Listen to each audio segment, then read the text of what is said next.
Tell me if this sounds familiar. You go up to your friend and then say, hey, I'm really tired right now because I didn't get enough sleep. Ah, that's nothing. I had 0 hours of sleep. Or, hey, I just want to inform you that I might get irritated quickly today because I didn't eat my breakfast. What? You didn't eat your breakfast? Bro, I didn't eat for days. Oh, okay.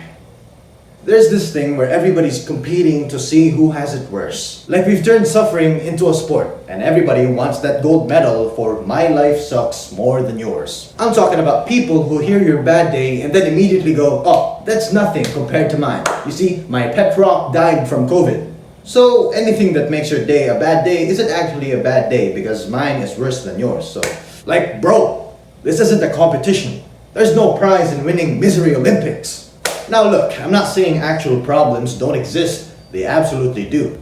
But there's a difference between having actual struggles and making struggles your entire personality in your bio. So sit back and relax, or just let this play in the background while you're doing something else. Because we're gonna dive deeper into why people think this way. Why people think that they have a tragic backstory. So let me get to my first point, alright? Everyone's a victim now. Now, why did this happen? We have one main suspect, and you're now aware of it, but you're interacting with it every single day.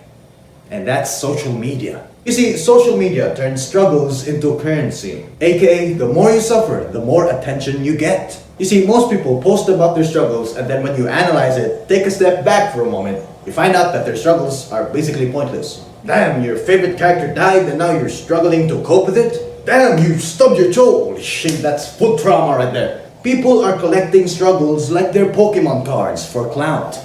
Depression, anxiety, also let's add daddy issues while we're at it. Now these problems are real, don't get me wrong. Depression, anxiety, they're all serious. But when it gets out of hand, most people use it for clout. Or attention. Oh yeah. They go, guys, I have depression, I really need somebody to talk to right now. And then the guy who's actually depressed will not get any attention at all. They have to deal with it themselves now. They have to keep moving forward like Eren Yeager. So if you're one of those people who's improving by themselves, then you should subscribe right now because this is what this channel is all about, baby. Self-improvement, day by day, in and out. But anyways, let's be real, your Starbucks order being wrong is not a reason to start a villain arc.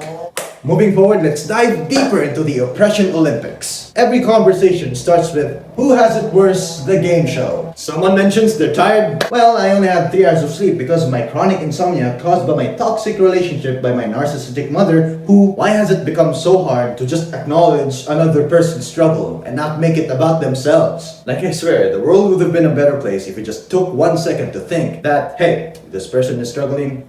Let me listen. Let me not talk about myself first. Let me offer suggestions, or let me just take a listen. Not everything has to be about you, bro. It's not a competition. But if it was, you're sure as hell everybody would be running for gold. Could you imagine if there was an Olympics for who has it worse? Like, hey, congratulations, you win gold medal for having it worse.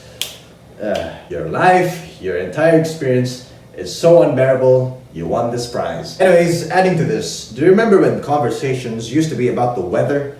And now it's more like, hey, let me just talk about my generational trauma out of nowhere. Because, why the hell not? And you know what's the sad part about this?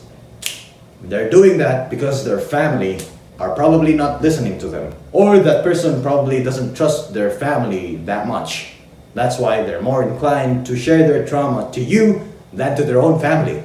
But hey, we live in a fallen world, nothing is perfect. You may have trauma, I'm sorry to hear that, but it's still your responsibility. Nobody's gonna fix that for you. With that being said, some people actually fall into this victim identity, where they get so comfortable about being the victim that they just refuse to heal. They refuse freedom and grow. Because what does growing mean? Growing means that you have to let go of your excuses. And you know what? Some people love their excuses more than their actual freedom. Like they'd rather continue being a victim their whole life and have people cheer them on, give them their sympathy, empathy, and remorse, like they'd rather be right about being wronged than be happy. You wanna know what real problems look like? Go to a trench in Ukraine and tell me if your problems or excuses are still valid. Or let's say the war between Iran and Israel. People are literally fighting for their lives, while we're out here fighting about pronouns in Twitter. See my point? Now it's a bit ironic because I'm actually basing a worse situation than another person's situation. But if there's one thing you take away from this video or a lesson, it's that perspective is everything. And that most of your problems, struggles, excuses won't even register if you just take a step back and look at the bigger picture. So get up and keep moving forward like the man himself, Eren Yeager, baby. Let's go! With that being said, if you like this video, then consider subscribing, leaving a like, and then leaving a comment. Anyways, with that being said, stay weird, stay wonderful, because it's your boy, FBT, signing out.